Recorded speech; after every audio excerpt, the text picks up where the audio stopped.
నమస్తే. బీసీ ఐక్యత కోసం బీసీ సంఘాలు చాలామంది నేతలు అలాగే విశ్లేషకులు కూడా చాలా ప్రయత్నాలు కొంతకాలంగా జరుగుతున్నాయి. ఎందుకంటే అత్యధిక మంది బీసీలు ఉన్నప్పటికీ కూడా రాజ్యాధికారం అనేది ఒక కలలాగా మారిపోతుంది. ఇక అగ్రకులాల చేతిలో కూడా రాజ్యాధికారం వెళ్తుందని కూడా కొంతకాలంగా ఈ అంశం అయితే మాత్రం తెరపైకి వస్తున్నాయి. చాలా రకాల ప్రయత్నాలు కూడా జరుగుతున్నాయి. అయితే ఇదే సందర్భంలో మాస్ కూడా ఒక వినూత్నమైన ప్రయత్నం అయితే చేయబోతుంది. బీసీలందరూ కూడా ఒక జాతర లాగా అయితే మాత్రం నాంపల్లిలో ఒక దగ్గర కలిపేలాగా ఒక కార్యక్రమం అయితే చేయబోతున్నాయి. ఏంటి ఆ కార్యక్రమం, ఎలా ఉండబోతుంది, ఎప్పుడు ప్రారంభం కాబోతుంది, మరిన్ని విషయాలు కూడా తెలుసుకుందాం. మనతో పాటు కటకం నరసింహారావు గారు ఉన్నారు, మాస్ వ్యవస్థాపక అధ్యక్షుడు. సార్ నమస్కారం. సార్ నమస్తే. ఎలాంటి కార్యక్రమము చేయబోతున్నారు, దీని ద్వారా ఏం చెప్పదలుచుకున్నారు, ఏంటి అసలు ఈ ప్రోగ్రాం? మన ఆలోచన సాధన సమితి ఒక వినూతనంగా బీసీల యొక్క చైతన్యం చేయాలనేటువంటి సంకల్పంతో పనిచేస్తున్నది. గత సంవత్సరన్నర కాలంగా అనేక మంది మేధావులు, ఉద్యమకారులు, బీసీల యొక్క విద్యార్థులు, వ్యాపారస్తులు, అన్ని రంగాల్లో ఉన్నటువంటి బీసీ అందరినీ కూడా సమకూర్చుకొని బీసీల చైతన్యం, మా నినాదమే, మా ట్యాగ్లైనే బీసీల చైతన్యం. చైతన్యం అంటే ఏమిటి? చైతన్యం లేనటువంటి సమాజం అడుగంటిపోతుంది. చైతన్యం లేని సమాజం మనకు ఏ రకమైనటువంటి యొక్క సమస్య పరిష్కారం చేసుకోకుండా ఉండేటువంటి పరిస్థితి వస్తుంది. కాబట్టి 70-80 సంవత్సరాలుగా బీసీలలో చైతన్యం లేదు. చైతన్యం లేకుంటే ఆలోచన రాదు. ఆలోచన ఉండడం వల్ల చైతన్యం వస్తుంది. చైతన్యం రావడం వల్ల మనకు ఒక బలమైనటువంటి శక్తి నిర్మాణం అవుతుంది. దీన్ని నిర్మాణం చేయాలనేటువంటి కంకణం కట్టుకొని మన ఆలోచన సాధన సమితి పనిచేస్తున్నది.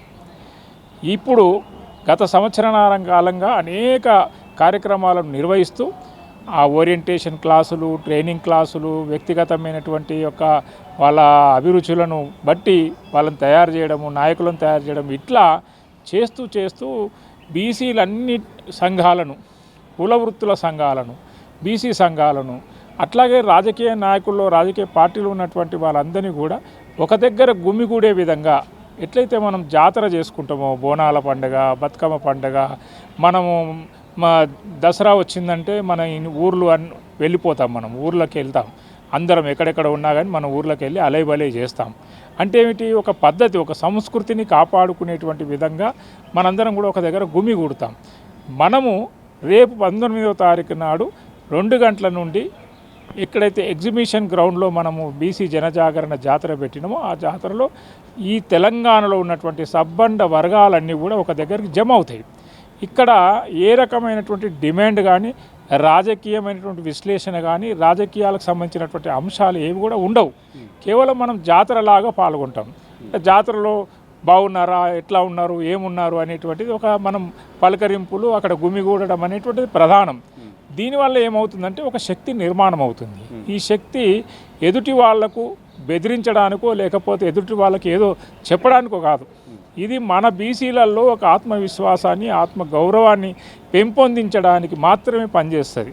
ఒకసారి మనం 100 మంది, 1000 మంది, 1,00,000 మంది ఒక దగ్గర జమైతే మనిషికి ఎట్లయితే విశ్వాసం వస్తుందో ఆ విశ్వాసం రావడానికి ఈ బీసీ జనజాగరణ జాతర అనేటువంటిది పనిచేస్తుందనే ఉద్దేశంతో ఖచ్చితంగా ఒక 10,000 పైచిలకు అందరినీ ఇక్కడ జమ కూర్చాలనేటువంటి ఉద్దేశంతో పనిచేస్తున్నాం. ఎవరైనా కీలకమైన నేతలు కూడా రాబోతున్నారా, లేకపోతే అందరూ కూడా సబ్బండ వర్గాలాగా రాబోతున్నారా? ఎట్లా ఏమైనా ముఖ్యమైన వ్యక్తులు ఎవరైనా? మన ఆలోచన సాధన సమితిలో అందరూ సమానులే. రేపు ఈ బీసీ జనజాగరణ జాతరకు అన్ని రంగాల్లో ఉన్నటువంటి అందరూ వస్తారు.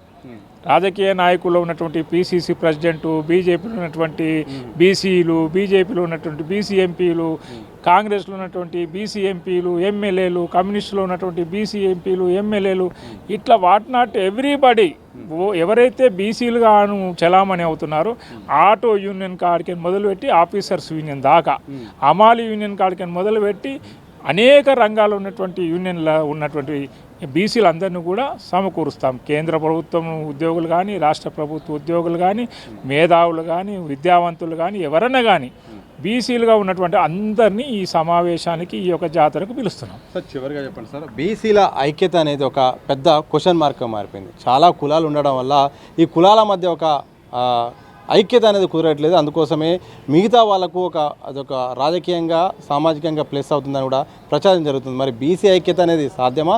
రాజ్యాధికారం అనేది ఎప్పుడు సాధ్యమవుతుంది? బీసీ ఐక్యత లేదు అనడానికి ఎక్కడ కూడా చరిత్రలో ఆధారాలు లేవు. బీసీలు అనేటువంటిదే కుల వృత్తుల సాంప్రదాయాలు.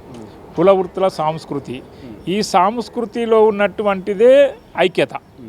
ఒక కులము ఇంకో కులానికి సఖ్యతగా ఉంటుంది కాబట్టి సమాజ నిర్మాణం జరిగింది, సాంస్కృతికంగా నిర్మాణం జరిగింది. ఇప్పుడు బీసీలు బాగా చదువుకొని ఉన్నారు కాబట్టి బాగా అనేక రంగాల్లో ఉన్నటువంటి యొక్క బీసీలందరూ కూడా రేపు ఈ యొక్క జాతరకు రాబోతారు కాబట్టి ఇది ఒక సంకేతం, మేమందరం ఒకటిగా ఉన్నాం, ఇగో చూడండి అని చూపెట్టడానికే ఈ యొక్క జాతర. ఈ జాతర ద్వారా ప్రజలు, బయట ఉన్నటువంటి ప్రజలు, అనేక ఉద్యమాల్లో ఉన్నటువంటి ప్రజలందరికీ ఆత్మవిశ్వాసం ఉంటుంది. ఇది బీసీలకు యూనిటీ లేదు, చాలా కులాలుగా ఉన్నాయి అనేటువంటిది చాలా పొరపాటు. ఎందుకంటే బీసీ కులవృత్తులే సమాజానికి మూలము, సంస్కృతికి మూలము. ఏ దేశ సంస్కృతి అవుతుందో ఆ దేశ సంస్కృతికి మూలమే బీసీ కులవృత్తులు. కాబట్టి కులవృత్తులుగా ఉన్నటువంటి వాళ్ళు, చదువుకున్నటువంటి వాళ్ళు ఇవాళ రేపు అందరూ కూడా ఒకటిగా కాబోతున్నారు. ఇది ఒకటిగా అయ్యేటువంటి క్షణము, ఈ క్షణాన్ని చారిత్రాత్మక ఘట్టంలో లిఖించడానికే ఈ జాతర.